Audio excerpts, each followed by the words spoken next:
Welcome to Freelance Sucks. Here we discuss the dark side of freelancing about which nobody usually talks out loud. In this show, we speak with experienced freelancers, and I'm sure listening to their stories helps you prepare for freelancers' challenges. My name is Yuri, I'm a community builder at Code Control and 9am.works, and my guest is Joel Sousa, a freelance brand strategist with over a decade of design experience, who helps service providers to build an online presence that echoes their expertise and authority. So, welcome, Joel. Welcome. Thank you. Thank you Let's for having me. talk about you have a ton of experience as a freelancer. So let's talk about the nitty gritty of freelancing. And the easiest question for you, what is the most challenging part of being a freelancer? As I don't like to admit, because freelancing already gets a bad rep, but the uncertainty is something that we still deal with, and something, the feeling that will always be there. And riding the very high highs and going through the very low lows is something that will somewhat always be there, and something that I struggle, not struggle, but still bothers me. So some months I can be on top of a mountain, and the month after I'm having a hard time going through everything. And and that's both financially wise, right? Projects, I run projects, I don't have ongoing clients, and that's financially, but also emotionally. So when you work a normal job, you just go there every day, and that's Mm, heavy as well. But it's stable, it's balanced somewhat, I guess. It's expected. There are no surprises. When you're a business owner, everything is like, right, and that's for sure the biggest challenge. how do you deal with this roller coaster? How do I deal? So after 10 years, um, I something I've done also very early on, but over the years that got really emphasized, is to look at my journey, my work, as years, not months or weeks. So if I know that year by year I'm always making more, and that's a fact, numbers cannot lie. I know that month to month, even though it goes up and down, um, if I try to have a wider overlook, things are always going up. So perspective is a very big thing, and but it's still, I'd be lying if I say that after 10 years it's all good and fun and games. It's not. After 10 years, I still have these feelings go through me on a daily basis. It's part of being a business owner, but Yeah. hardly anyone tells you, because what you see on social media is like it's all great, it's all Bali pictures and beach sunsets and all of that, and it's definitely not. It's a lot of mixed emotions. So you started your freelance journey from college, and basically you were like from the earlier years in freelancing, so you understood it earlier. But I know that many people are turning into freelancing after working in a corporate environment, after going from 9 to 5, and it's it's expected that you have a stable amount of income every month, so you can plan your expenses, you can plan, etc. So when you have an amount, you have an amount to spend, etc. But in freelancing, as you've said, you might have a lot of clients, you might have no clients. So there is a different amount of income monthly. So how do you personally deal with this difference? Um, what a lot of people do that I don't do anymore. That was a personal preference. What a lot of people do is they have a set of long-term, ongoing clients. So you can do six months to a year contracts with certain clients. That doesn't work with the for the business that I'm running, and that's a personal choice. If you do that, you're kind of replicating the employment way of working, which is fine. And you Yeah. have 4 to 5 clients, 6 months contracts, so it gives you some stability. And as I run projects, I run 2 to 3 months projects. I always need people coming in. I always need sales, and it's a bit more unpredictable. What I do is, if I have a very high month, I don't spend everything, right? So yeah, again, I take it by year basis. I'm very mindful about every investment, both personal and business, and we just do it that way. We just need to be more careful with our expenses, and then this goes into tactics and marketing. I'm always going super heavy on my marketing efforts, and always going heavy on my sales efforts as well, because I always need people coming in. So no matter how busy I get, I'm always marketing my business. I'm always showing up on social media. I always take time to invest my own time in these efforts, because I know that in a couple of months' time things might dry up. So it's a way to keep the engine running. And also, it feels like it's important to be consistent. So you've been doing it for over a decade. So tell me about your approach to consistency. It's funny that I've had this question a lot of times. How are you so consistent on social media? How are you always like, what choice do I have? Like, this is the business that I'm running. This is the thing that I want to build. Like, it's not like, oh, I can just stop. Because as I just told you, if I stop, people stop coming in. If people stop coming in, who's going to pay my mortgage? Like, what choice do I have? This is the choice that I've made, and I have to be consistent. Are there days that I simply do not want to post or talk to someone or anyone on this earth? Of course there are, but I just push through it. And I do take breaks, and it's not the hustle culture kind of thing to always keep, no, like, it's part of my job. This consistency is what keeps things running. So there's not really a choice, because it's a choice that I've made. It might not be the choice for you. It might not work for you, but like, it's what I've chosen for myself. So it is what it is. And I also feel like it's also a part of your life, not just job. Definitely a part of my life. The two blend a lot. It's something that is a bit tricky to confuse our own identity with what you do for a living. I'm definitely in the messy middle in that sense. The way that I see myself and as by myself is Joel as the designer, the strategist, the disorder that helps other freelancers and all of that. That's how I see myself. So a lot of times, as cliche as it might sound, it does not feel like work. I'm just living my life. So yes, does that help with the consistency bit? A lot, because I'm just here living my days. That's also a great insight for you. If it feels like a struggle, if showing up every day and posting it feels like a struggle and like you're forcing it, maybe you should tweak it or even stop or do things differently, because if it doesn't feel right, well, it's not going to work either way. Or finally start using ChatGPT. So don't do that. So what is the most time-consuming thing you must deal with as a freelancer, except for the work itself? Admin.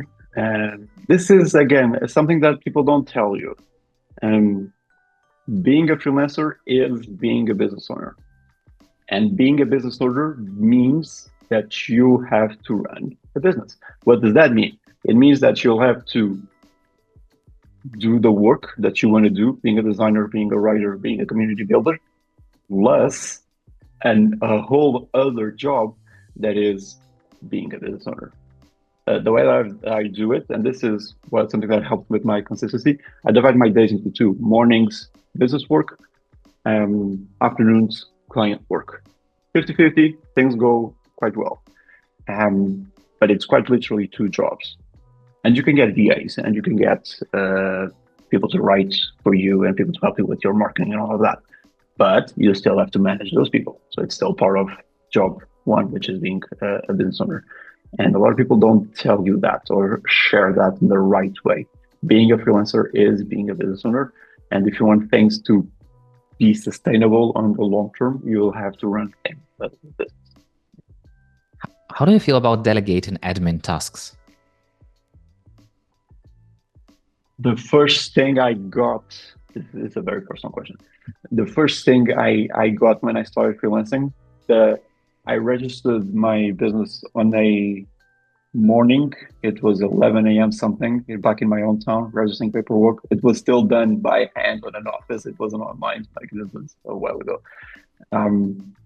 The afternoon of that same day, I was talking to an accountant to hire an accountant because I knew I would fuck that up for sure because I'm a creative. I'm not like a legal person or a numbers person. So that was the first thing I got from day one. Then I've had copywriters.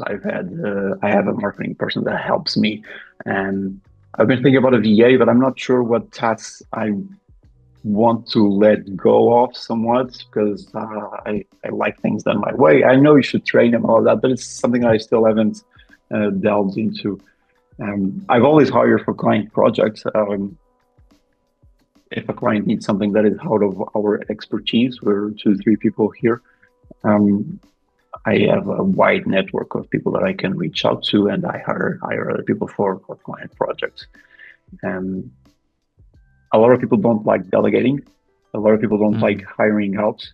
Again, that's a very personal question. Totally depends on what you do. Totally depends on you. Just know that if at some point or the other, if you want to grow things, it's not going to be 100% on your own. Totally. What is the most nerve-wracking thing you must deal with as a freelancer? The most nerve-wracking thing.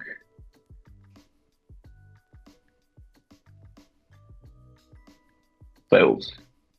Sales still to this day. And when I say sales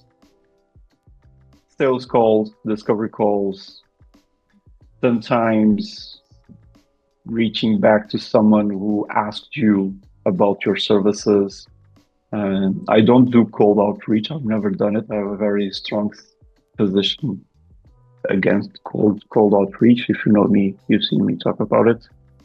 And but I have to admit that those conversations need to happen in some form or the other.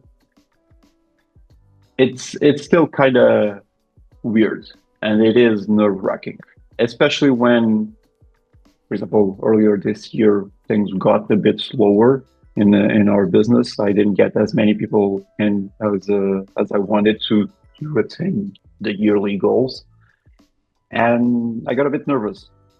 And so every time I had the opportunity to go on a sales call, pretty sure it showed that I needed Mm. that sale, and that's kind of bad. It's kind of hicky, and it's part of being a business owner. And a lot of people don't talk about that.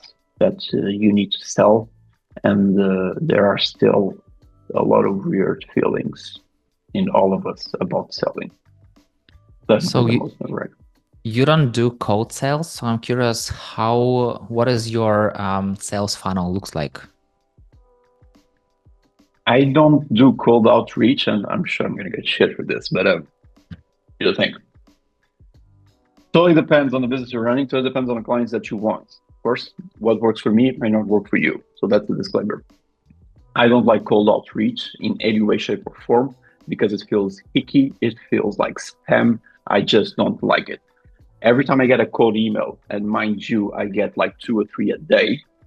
Not fucking joking here. I get 2 to 3 cold emails a day, and a lot of them are from other designers pitching me design work. Like it makes no sense. So this is why I have a very strong feeling. Is there a right way to do cold outreach? Is there a right way to reach out to someone that you? Of course there is. 98% of the people do it wrong, and that pisses me off. So I cannot find my way to do it myself because Mm. also I've never been in that position that to really need it. And how do I get clients? Things like these. You know me. You've met me, you know what I do, you'll probably refer to me. So word of mouth is probably the best way. How do I build on that? Social media and relationships and close connections and all that. So one of my slogans for my own brand is meet people, make friends, get clients. That's quite literally what I'm selling to other business owners. And the way I do it is LinkedIn, Instagram, Threads, and TikTok. So I'm just meeting new people, and a lot of them become clients. Isn't that a lot better than sending 100 cold emails a day, getting 2 replies, and one of them is like "fuck you"? Like I don't know. I don't know what people are doing in terms of time investment. I would much rather invest my time making friends than crafting a very tactical and emotional cold email to get a client. And again, the disclaimer, just to close this Mm. question. If I wanted to work with Nike, if I wanted to work with Microsoft, if I wanted to work with whatever huge brand, maybe cold outreach is the way. Maybe you reach out to someone in those companies. Maybe you reach out to someone that knows someone in that company, right? Because you're not just going to become friends with someone at Microsoft. So there's always a caveat to this conversation, right? But for me and my clients, it's not. I don't think it's the smartest way to invest your time. As a freelancer, do you ever feel professional loneliness? I work with my girlfriend. She's quite literally on the other side of this table. So loneliness is not necessarily a thing that happens, but I do 100% get that conversation. You're on your own in your home. Um, Spend your days alone. Might go to a cafe with your laptop to work and do that fancy Instagram shoots there. Yeah, that's cool. Um, I say, and I have this on a landing page for one of my services. Uh, this is only lonely if you let it be, because there are no excuses. I started in 2014. There wasn't anyone or hardly anyone sharing content on social media about this stuff. It wasn't talked about. All the big Instagram creators that we follow on LinkedIn, they didn't exist. You didn't have all these amazing communities that you can join. You didn't have efforts like what you're doing to connect people. So today in 2024, freelancing is lonely if you want it to be. I'm in a paid community. Yeah. I have community calls every week. I'm doing this with you. I'm part of private groups and private chats where we help each other out. Like it's only lonely if you want it to be. I will use this phrase. Thank you very much for that. And I will, if anyone will ever ask me, I will just quote Joel and tell like, Yeah, it's a powerful line. it's Yeah. lonely only if you let it be. So yeah, I like fully agree with you. And I'm curious, if your friend wanted to become a freelancer, what are top 3 things you'd advise them to consider before doing it? If possible, 6 months savings, because that first year is gonna be shitty. Um, Try to make it a transition.